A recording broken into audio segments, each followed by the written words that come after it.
This show is supported by Macy's. If you like to get ahead of the holidays, you're in luck because Macy's Big Fall Sale is happening now from October 17th to the 26th.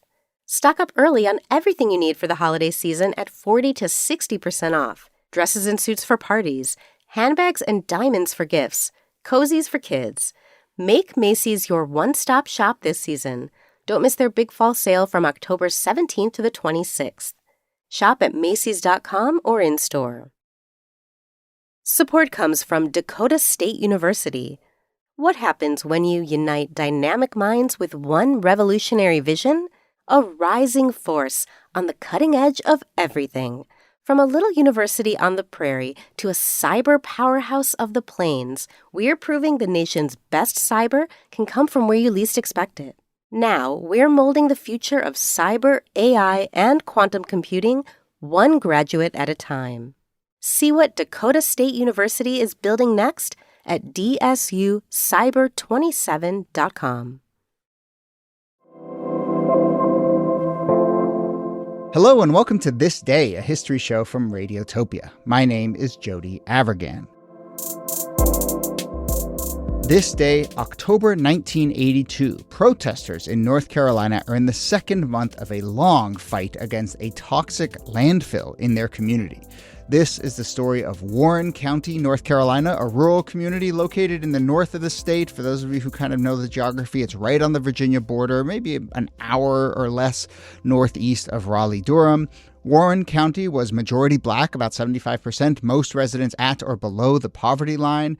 And now, in the early 80s, it had become a dumping ground for tens of thousands of tons of toxic dirt. This dirt was full of PCB chemicals that were widely used in manufacturing throughout the 1970s until they were banned due to their harmful health effects. In comes the Ward Transformer Company, which is based in Raleigh, which now had to get rid of tons of toxic oil.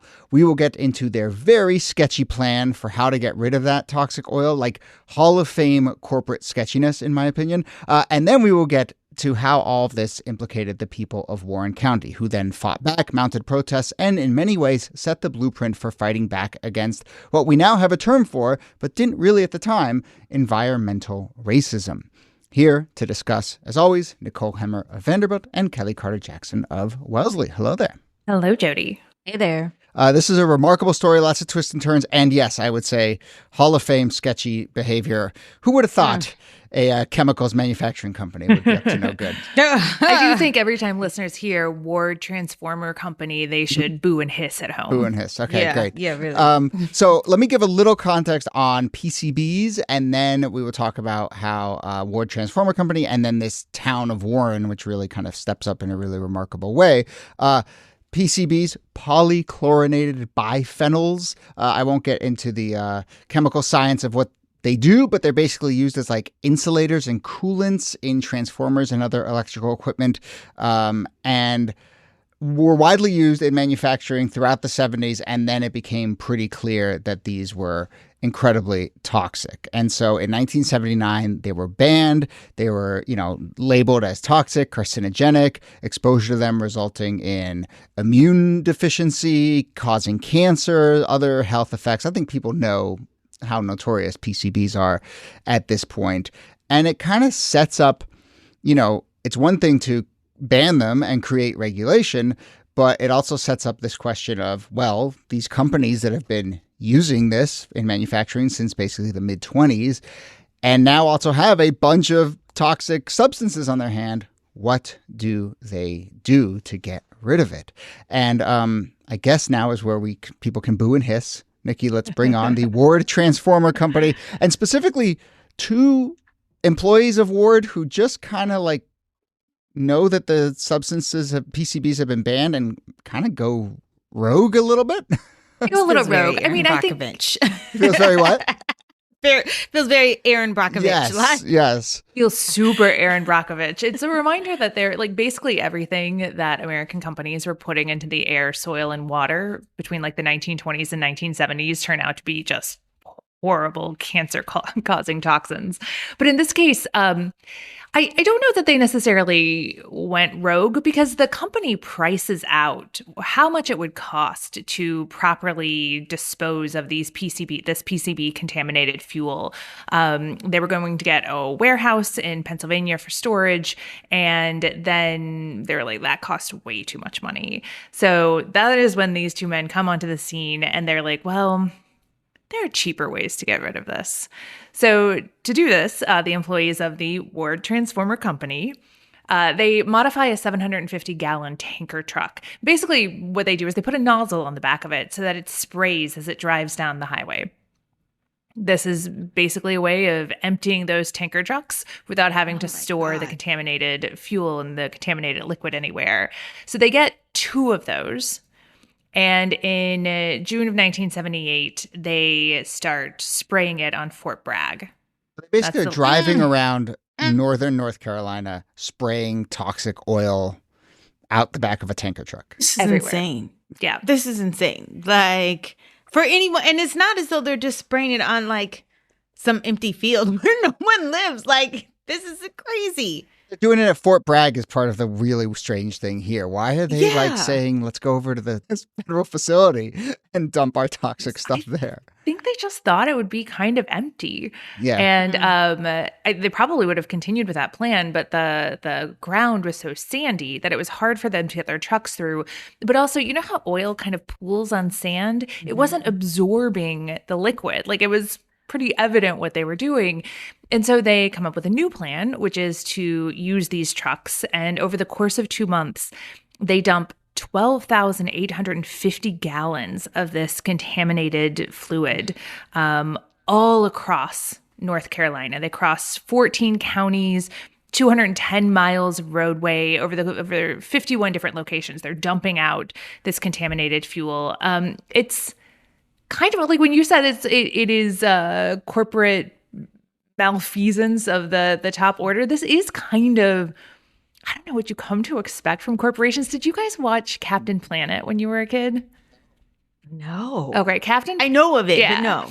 Captain Planet was this environmental friendly superhero show. And you had 5 different activists who each represented a different part of the environment. And then Captain Planet would come and save it. So every week they were fighting against these polluters. And this is classic Captain Planet villain behavior, to just pollute widely across this area and just be like, well, that means it's no longer our problem. And look, I'm sure the higher-ups at Ward knew about this, approved of this, and so forth. But I'm still so struck by the fact that it's just like two chuds, who spend their summer. It's like, imagine you that September 1978, you're at your first, one of these guys at his first like PTA meeting, catching up with like other parents at the school, and they're like, "How was your summer?" It's like, "Oh, we went to Disneyland," or "Oh yeah, my kids started Little League." It's like, what'd you do with your summer, Charles?" "Oh, I drove around 210 miles of roadway and dumped 12,850 gallons of PCB tainted fuel." Like every single night, these guys are going out there and just. It's probably like overtime. I made overtime. Yeah, well, that's true. They probably were pulling. Because it always comes down to the dollar. I mean, they're basically the cancer fairy, right? Because they're putting this carcinogen into the environment at really insanely high levels. Like the concentration of PCB in these areas is through the roof. I can't imagine that they're not also putting their own health at risk. I mean, you're still in close proximity with these chemicals and spraying them as you go. It's not as though your body's not going to somehow be impacted by that as well. Absolutely. And I mean, think about all the people who worked in these factories before PCBs got banned. But, it's funny. We've spent the first 6 minutes here talking about this. This isn't even the environmental disaster that we're actually ostensibly here to discuss, right? Yeah. I mean, this is, in the end, this is considered one of maybe the biggest illegal midnight dumping sort of activities in American history. I mean, it's just remarkable how widespread and how deeply contaminated all this soil was. But really, the chapter that we're kind of talking about here, and the one that then implicates Warren County, is when the state of North Carolina discovers that this is going on, sues the waste disposal company. They eventually win, and now they have to clean up the mess. And so they start to gather up all the contaminated dirt in the fall of 1978. And what happens next? Yeah, and they figure out, okay, well, where are we going to put all of this waste? Because now that we've gathered it, we can't just dispose of it any old kind of way. And so they start looking throughout the state, trying to find the best places that they can dispose it. And lo and behold, they decide a community that is majority Black. They find about 90 potential sites, but they settle on this rural, poor Black county called Warren County in North Carolina. And they basically said, okay, this is going to be a perfect place for us to dump. And they really think that they can do this kind of on the low, that no one will be paying attention and that no one will care about these poor rural Black people that live there, and that this will be over with before anyone can sort of like protest or make noise about it. Don't they just cut a deal with two farmers and basically say, hey, can we do this on your land? Yeah, they found two farmers that are about to go bankrupt, and they're like, hey, we'll buy your land from you, and then we'll use this land to dump on that property. And, you know, obviously the local community gets a hold of this. They find out what's going to happen. They think because it's happening also around Christmas that people won't really pay attention because they'll be involved in, you know, celebrating the holiday. And the town is like, oh no, we are going to show up. And literally the day after Christmas, 100 people form this group that's called the Warren County Citizens Concerned About PCB. And this organization basically takes the state to task and is like, we don't want these chemicals dumped in our county. This is when I think you get your Aaron Brockovich characters who stride on screen. There are two English teachers, Deborah and Ken Ferruccio, who are recent transplants from Ohio, and they notice the sort of oily sludge at the side of the roads. They do all of their research. They learn about the PCB dumping. They're doing like pen and paper work, like going to the public library, and start to organize, as you were talking about, and they bring in a Black pastor from the county, Willie T. Ramey, and begin building on sort of the classic organizational styles of Southern Americans. Yeah, going door to door, knocking on people's door. Hey, did you know about this? Did you know about the dumping? Do you know about this toxic? Do you know what it can do to your health, to your body? And people immediately become concerned because no one wants that kind of toxic waste around their children or let alone themselves. And it really galvanizes people in a way I don't think they had anticipated.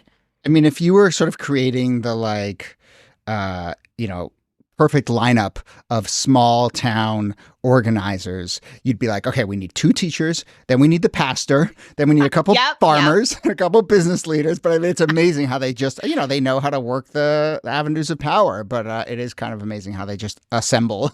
You also need the kind of like unexpected activist. And in this case, they get one when a white farmer in a John Deere cap and a pipe comes in and he says, we want to let you know that the Afton Gun Club is with you. And that idea of just like, everybody cares. Everybody cares that their land and themselves are being poisoned. I love it that they're like, okay, come on in, have a cup of coffee. Everyone's welcome. Put your gun in the corner.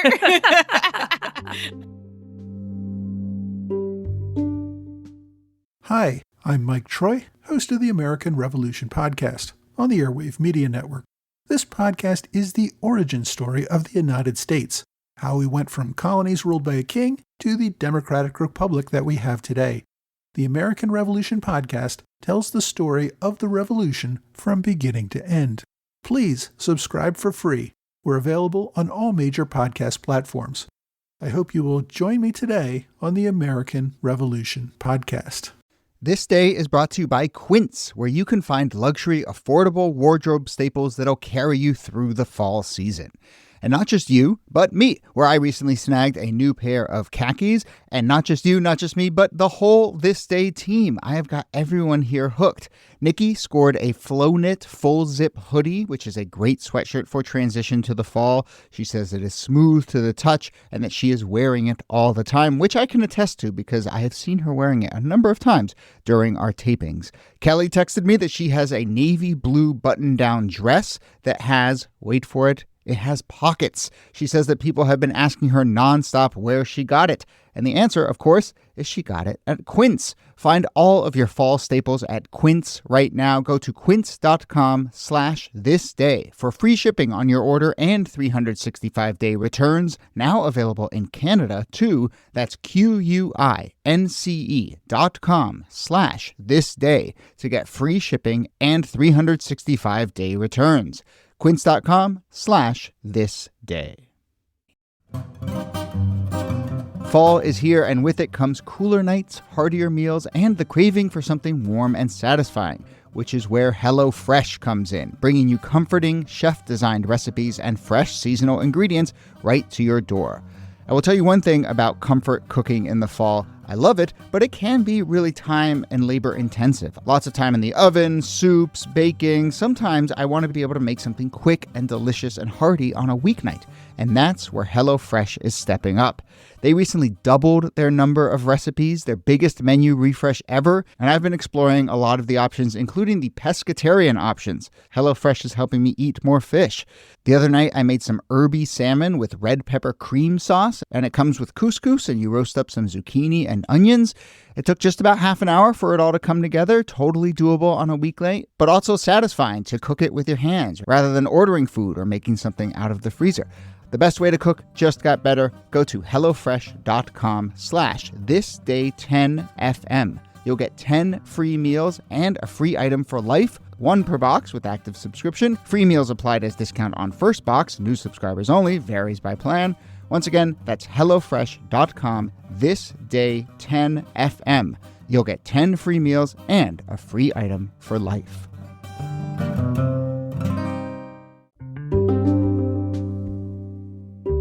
And so, there is organizing over the holidays, as we said, in 1978, heading into 1979. Early 1979, January 4th, they finally get a public hearing to discuss this. Apparently, the meeting didn't end until 2:30 a.m. because hundreds of people are speaking out, and they're really galvanized by all of this. They do start to get some national media. They meet with the governor throughout January. The EPA gets involved in the summer of 1979. And then it seems like, and this is the case with so many of these stories, it enters just this long, hard slog of legal battles. And it's almost 3 years of lawsuits, stays, failed lawsuits, refiling, and so forth in order to try and prevent this landfill. But I guess, after those sort of early heady days of organizing, that's kind of what these things take. Yeah, and part of that is intentional too. I mean, the longer that you can sort of stretch out this case, the more fatigue people will get, the more resources it will require in legal fees to sort of keep that momentum going. And it's quite intentional, the drag. The activism doesn't stop, right? So once the lawsuits have all failed and the state decides to go ahead with this landfill, that's when you get, again, the kind of sit-in protest culture that we think of with the 1960s, where protesters start using civil disobedience in order to try to disrupt the filling of this landfill. Right. Yeah, I guess that's the other sort of element we should fold in here. There's the community organizing, but then there are real protests. And I think it's important, obviously, as you were saying, people are looking around the country and seeing kind of a culture of protests, and people who you never would have expected to sort of put themselves on the line are getting galvanized by all of this.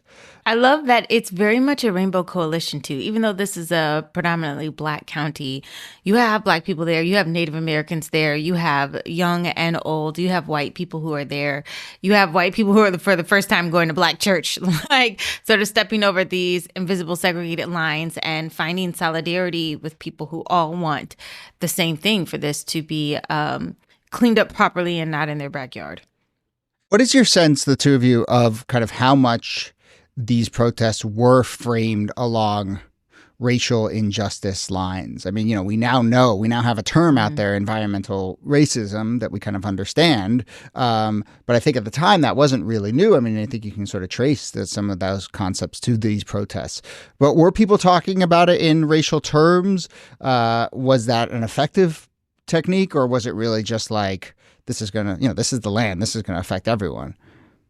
My sense is that they were talking more in terms of class, in terms of poverty, that here were all of these poor people in rural North Carolina, and this had become a dumping ground. It's infused with Black civil rights, right? Joseph Lowery, who is a Black civil rights leader in the 1960s, comes and joins the sit-ins and the protests. You have the singing of protest songs, which would have felt very familiar from the 1960s. And we're going to link to in our newsletter, by the way, to some of those. There's a bunch of really cool protest songs that really great for sure. Yeah. And so there are sort of these styles of Black protest, and there are Black protest leaders, and it's a majority Black county, and that in the aftermath is going to become part of the analysis, like a recognition that this is a particularly vulnerable community because it is mostly Black. But the coalition seems to be focused more on, we're all in this together because all of our land is going to be poisoned by this. And so it seems like that kind of idea of poverty is first and foremost. I think that poverty comes straight to the forefront because people realize that just because we're poor does not mean that we are unworthy of having clean, toxic-free land, and that the idea that, the poor are disposable or they don't care or it doesn't matter to them, they wanted to push back on that hard. And I think a lot of this activism just goes to show you that you don't have to have money to care about where you live and how you live and what kind of access you have to get unpolluted land around you. One thought about kind of how this represents environmental racism. I mean, we've done a couple episodes. I think people have this larger notion that, like, a lot of times, plants are built in poor neighborhoods, industrial plants. Yeah, you have industrial plants and facilities and waste that, but it's like in a town that maybe employs people in that town. I mean, it strikes me that this is a little different, that this plant that was producing these PCBs wasn't actually in Warren County. I mean, they chose Warren County explicitly to bring the pollution to, and I think they did that, one, because it was poor and Black, but also because I think there was a kind of expectation there that the communities like that won't have the agency, won't push back, don't have the political power. And that really is the story here, that like towns like this do have political power if they band together. And so like they were targeted for exactly the thing that they ended up being able to sort of come up with. We should kind of start to wrap this up and also point out where this goes. I mean, there's two legacies here. One very concrete legacy is that, yes, after years and years and years of fights and organizing and legal battles, the landfill does end up getting built and the PCBs are put into the ground. Yeah. It in some ways, at least in the medium term, the activism doesn't work in achieving its main goal. It has lots of other sort of knock-on consequences and good things that come out of it. But the PCBs are put into the ground. The people are being exposed to these toxins. Like it's a bad outcome. Yeah, it's 40,000 tons of toxins that are brought to this landfill in over 7,000 dump trucks that transport it. And no, there's not much that they can do about it once everything is dumped. And I mean, even though people still stood in front of those dump trucks, people still got arrested. There were over 500 arrests. I mean, it's one of the largest sort of like acts of civil disobedience and certainly over a landfill. But it doesn't stop them from keeping it there. But what are the larger legacies here? Because people do look at Warren County and this movement as kind of one, I'd say, the first place where like there was a marriage of like the environmental movement and the civil rights movement. But Warren County itself seems also changed by a lot of this activism as well, right? I think this is the good big picture message to take from this, which is that people who became politically active because of this landfill stay politically active. They go out and they vote in the elections later that year. They elect a Black sheriff, majority Black representation across the county.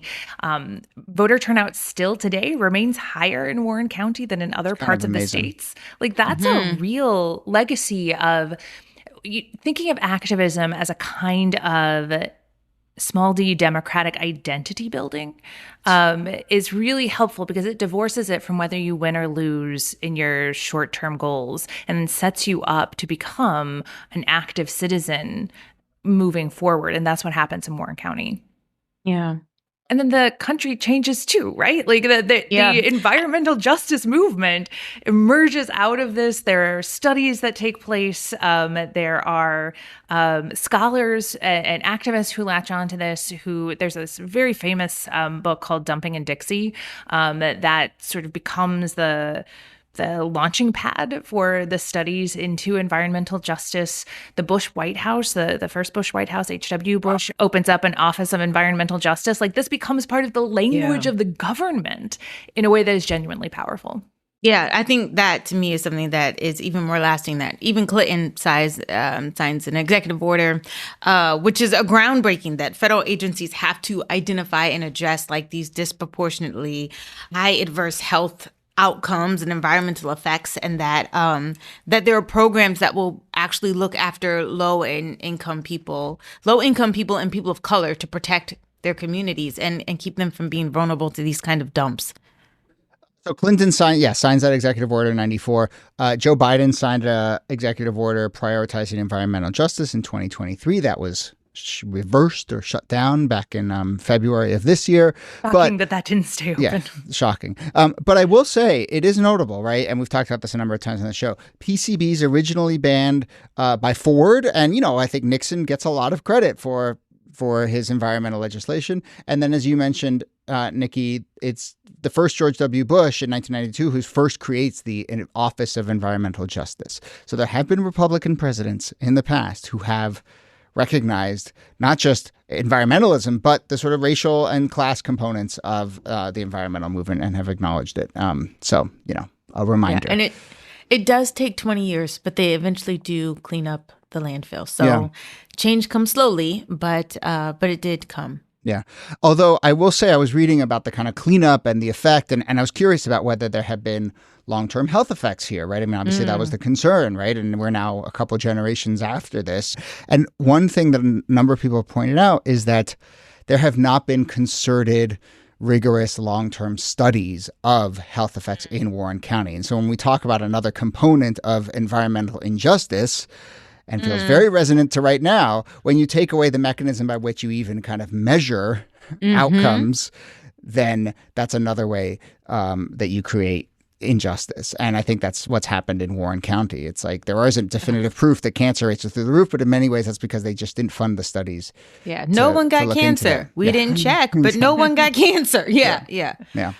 And that certainly has echoes to right now as we kind of undermine all of the tools that we have to kind of measure outcomes.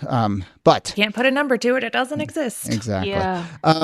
All right. Well, look, I mean, this is a really fascinating story. Warren County specifically, maybe the outcomes there were not ideal, but I do think the legacy is really incredible. And I'm just struck by that kind of voting rates there continue to be higher, disproportionately higher. That's really, really remarkable legacy. Like that a lot. We should give a shout out to, there've been a number of documentaries and a bunch of books, and Throughline, the NPR podcast, did something on this. But I will say, add this to the list to me of stories that could have a mini series built around that. I mean, there've been a lot of great environmental justice movies. Aaron Brockovich, that movie Dark Water, I really love.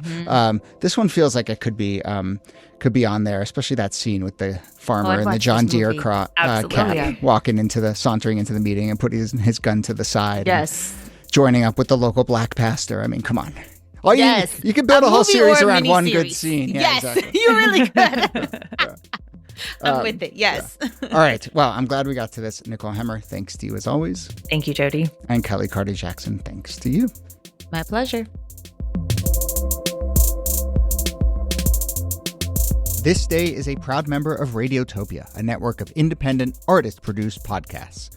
Don't forget to sign up for our America250 Watch newsletter. Every Thursday, members get exclusive access to analysis and information about the upcoming semi-quincentennial, commentary from our team, and a list of fascinating things that happened that week throughout history.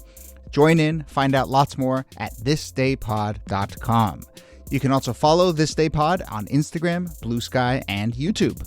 Jacob Feldman is our researcher. Brittany Brown is our editor. My name is Jody Abergan. See you soon.